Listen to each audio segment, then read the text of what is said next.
Bonjour, bonsoir, 129, ravi de vous retrouver dans cette vidéo. Alors dans cette vidéo, j'aimerais vous présenter le cycle de l'addiction sexuelle. Alors bien connaître votre cycle, comment vous fonctionnez, est très important. Voilà, plus vous allez enrichir vos connaissances sur l'addiction sexuelle, sur l'addiction tout court en fait, en lisant des livres, en voyant des vidéos, etc., plus vous allez avoir du pouvoir sur votre fonctionnement automatique. Et plus vous allez pouvoir être un spectateur de vous-même, afin de pouvoir mettre en place des stratégies pour vous éviter de rechuter. Alors pour parler de l'addiction sexuelle, du cycle, donc j'ai pris référence sur le livre du docteur Patrick Carnes, donc qui a écrit un livre qui est considéré comme entre guillemets la Bible sur l'addiction sexuelle, c'est Out of the Shadows, ainsi que le livre du docteur Carilla, donc un psychiatre français, donc expert dans ce domaine, dans l'addiction sexuelle aussi, donc dans toutes les addictions. Sur le livre, donc j'ai pris référence dans son bouquin qui s'appelle Accro. Et donc je vais vous présenter un cycle donc, commun, donc, dans l'addiction sexuelle, que vous soyez addict aux films pornographiques, à la masturbation compulsive, aux prostituées, etc., au sexe cam, etc. Donc il y a des étapes communes. Et donc chaque répétition en fait, de ce cycle va renforcer ce cycle. Et donc c'est comme un cercle vicieux, donc c'est le serpent qui se mord à la queue. On continue à rester dans le cycle. Donc nous commençons par le système de croyance. Donc nous avons vu dans deux vidéos précédentes, donc le système de croyance en fait ça désigne votre style de pensée, donc à la manière dont vous percevez le monde et interprétez vos expériences. Donc ça fait référence à des règles en fait que vous êtes fixées donc durant l'enfance et l'adolescence, liées à votre culture, votre famille, votre environnement. Donc c'est avec ce système de croyance, ce filtre en fait, que vous allez interpréter le monde, en fait, que vous allez connaître une souffrance saine ou malsaine vis-à-vis d'un événement qui arrive. Et donc ce qu'on retrouve dans ce système de croyance pour les addicts sexuels, donc, comme on avait vu dans une vidéo précédente, donc il y a quatre croyances limitantes en fait, qu'on retrouve chez les addicts sexuels. C'est donc sa propre image. Donc, souvent, donc, l'addict sexuel a une mauvaise image de lui-même. Je ne vaux pas le coup, par exemple, je n'ai aucun charme, je me sens inférieur aux autres, je ne suis pas assez intelligent, etc. Je ne suis pas assez beau, donc je ne plais pas aux femmes forcément, etc. La seconde croyance limitante, c'est par rapport aux relations. Donc personne ne peut m'aimer tel que je suis. Donc je vais devoir convaincre les autres de m'aimer. Donc je vais devoir me justifier tout le temps. Donc personne ne peut m'aimer tel que je suis. Donc je dois me cacher. Troisième croyance limitante, c'est mes besoins. Donc mes besoins ne pourront jamais être comblés par personne. Voilà. Mes besoins ne pourront jamais être comblés si je dépends des autres. Donc je vais m'isoler, je vais compter que sur moi-même, je ne vais pas demander de l'aide. Donc je vais m'isoler de plus en plus. Et donc mes besoins pourront être comblés uniquement par la chance ou par la stratégie ou par l'accumulation d'argent et de pouvoir. Donc ça, c'est des croyances. Et la quatrième croyance, c'est par rapport à la sexualité. Donc le sexe est mon besoin le plus important. Donc je crois que le sexe est au-dessus de tout. Et que je ne dois pas rater la moindre occasion sexuelle. Et que je suis le seul dans ce cas-là. Que je suis né comme ça, hypersexuel, et que j'ai besoin de ça. Alors ça, c'est faux, en fait. Donc quand vous sortez de l'addiction sexuelle, vous allez voir que le sexe n'est pas le besoin le plus important de votre vie. Donc, ensuite, vous avez les pensées dysfonctionnelles qui sont créées par rapport à ces croyances limitantes. Avec ces pensées dysfonctionnelles, vous allez avoir une vision faussée de la réalité. Voilà, ces pensées dysfonctionnelles vont vous faire voilà, rechuter dans l'addiction.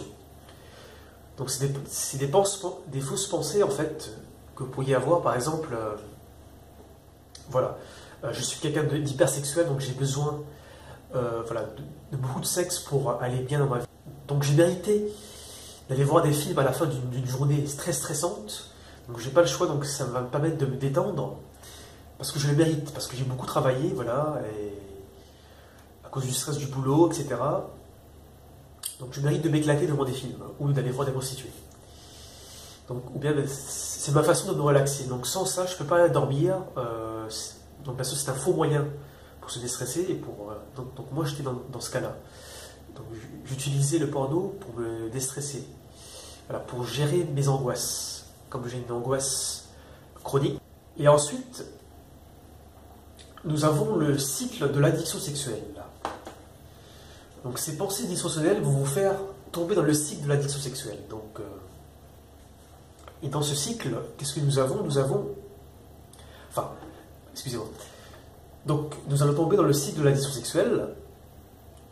Donc nous allons voir en détail ce cycle. Et donc ce cycle de l'addiction sexuelle, en fait, ça va faire que votre vie va devenir ingérable. Donc, avec la fatigue, donc l'estime de vous-même basse, donc la fatigue, le fait de s'isoler, ou bien une perte d'argent parce que vous allez souvent voir des prostituées, ou bien vous avez dépensé beaucoup d'argent dans les films porno, vous avez acheté des cassettes, enfin des CD, des abonnements, etc., des abonnements à des sites web en ligne, ou à des sexcams, etc. Donc, il y aura un souci, c'est que votre vie va devenir ingérable. Et voilà, ces éléments-là vont renforcer, en fait, votre système de croyance. Vous allez dire, mais en fait, finalement, voilà, je ne peux pas, je suis impuissant vis-à-vis de cette addiction, voilà, je suis quelqu'un qui n'est pas bien, voilà, je ne vaux pas le coup, voilà, parce que vous voyez, voilà, je n'arrive pas à gérer, voilà, je ne sais pas gérer mon argent, je ne sais pas gérer mon temps, etc. Donc ça va renforcer vos 4 systèmes de croyance. Alors qu'est-ce qui peut vous faire basculer dans le cycle de l'addiction sexuelle? Donc, comme on avait vu, les pensées dysfonctionnelles participent à cela, ou bien il y a eu un événement déclencheur. Donc par exemple, vous avez vu voilà, une jolie fille dans la rue, vous avez vu des images sexy sur Facebook, sur YouTube, ou bien si vous habitez encore chez vos parents, le fait d'être seul, hop, déclenche des pensées automatiques vis-à-vis de l'addiction sexuelle. Donc moi, si c'était le cas, par exemple, quand mes parents partaient, voilà, que je me retrouvais seul, ben, ça me donnait envie d'aller voir des films, ou bien, voilà, de façon plus grave, quand ma compagne voilà, quittait mon domicile, aller faire des courses par exemple, ben moi je me précipitais sur les films, voilà. Donc, en fait, il faut bien analyser votre cycle, en fait. Donc, je vous conseille, en fait, de prendre une feuille de papier, voilà, d'écrire ce schéma-là, en fait, et de mettre vos exemples par rapport à votre système de croyance, par rapport à vos pensées dysfonctionnelles, donc par rapport à votre cycle, donc nous allons voir, et par rapport à votre vie ingérable. Qu'est-ce qui ne va pas dans votre vie lié à votre addiction?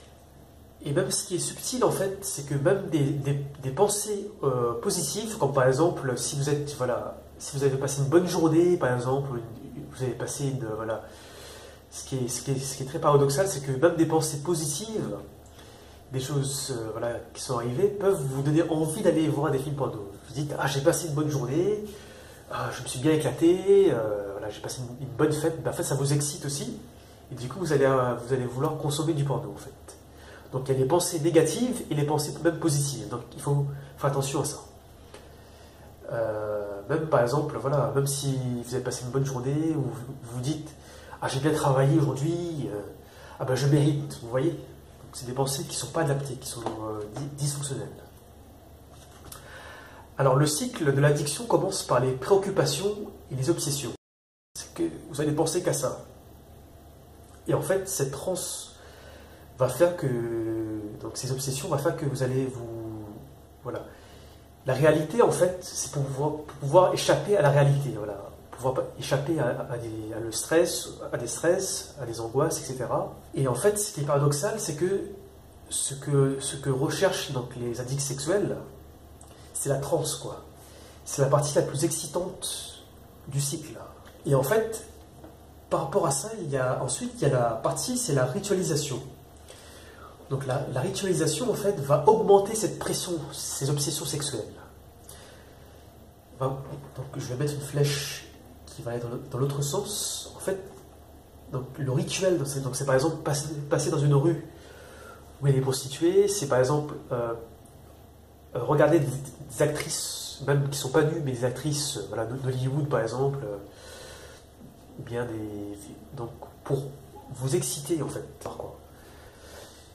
Donc le rituel est très important là-dedans en fait, c'est que donc, voilà, ça va augmenter votre tension sexuelle jusqu'à un point de non-retour où vous n'allez pas pouvoir dire stop en fait. Vous allez devoir en fait voilà, vous masturber ou voilà, avoir un orgasme pour dissiper cette énergie en fait que vous avez accumulée. Donc c'est une partie très importante à comprendre en fait. Il y a les obsessions et la ritualisation qui font partie vraiment de ce cycle en fait. Et ensuite, le point de non-retour, c'est l'acting out, c'est-à-dire donc vous allez vous masturber donc avec du porno, donc PMO, donc la masturbation associée au porno, ou bien vous allez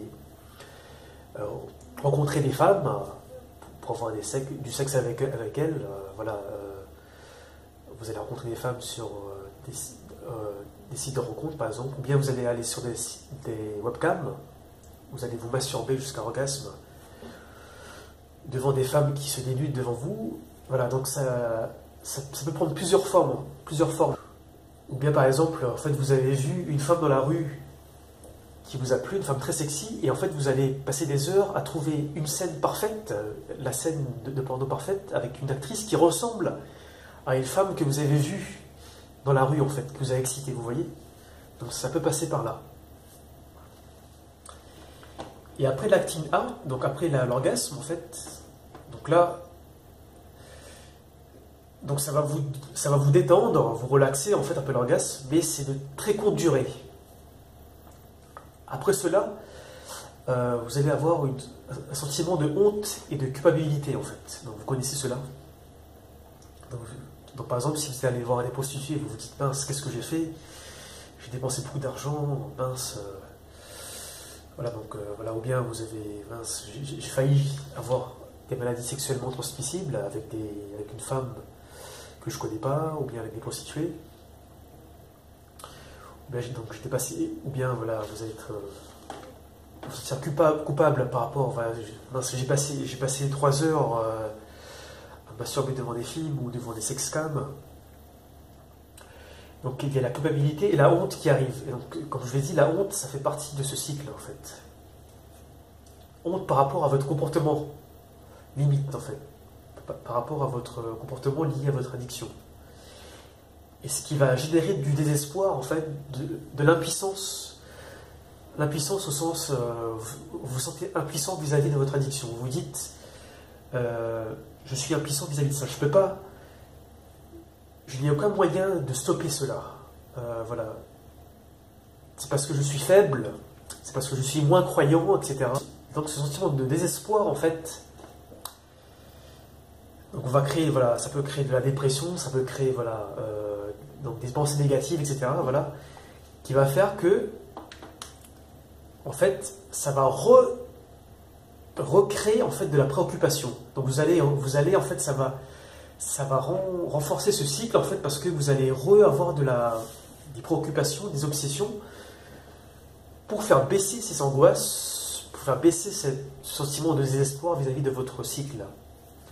Et puis par rapport, comme je vous ai montré, par rapport au fait que votre vie, voilà, vous dites que votre vie est ingérable quoi, à cause de vous. En fait, donc vous voyez, c'est le serpent qui se mord là, que donc ce cycle se répète.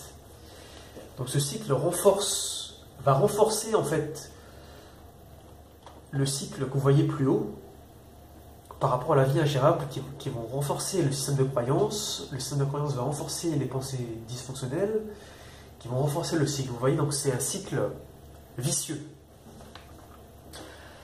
Mais je vous rassure, vous allez pouvoir vous guérir de tout ça. Voilà, si vous mettez, donc nous allons voir qu'il y a plusieurs façons de... Alors, comment faire pour pouvoir sortir de ce cycle? Donc, en fait, il n'y a pas que le fait d'arrêter. Bien sûr, ça commence par le fait d'arrêter vos comportements liés à votre addiction sexuelle. Donc c'est avoir une abstinence par rapport à votre comportement qui n'est pas adapté, qui est dysfonctionnel. En fait, c'est... Voilà. En fait, il ne faut pas faire l'erreur de rejeter le sexe complètement. C'est de réapprendre à avoir des comportements sexuels adaptés, en fait. Donc c'est déjà... Donc par exemple, par rapport... Donc là, je vous ai mis une croix bleue, en fait.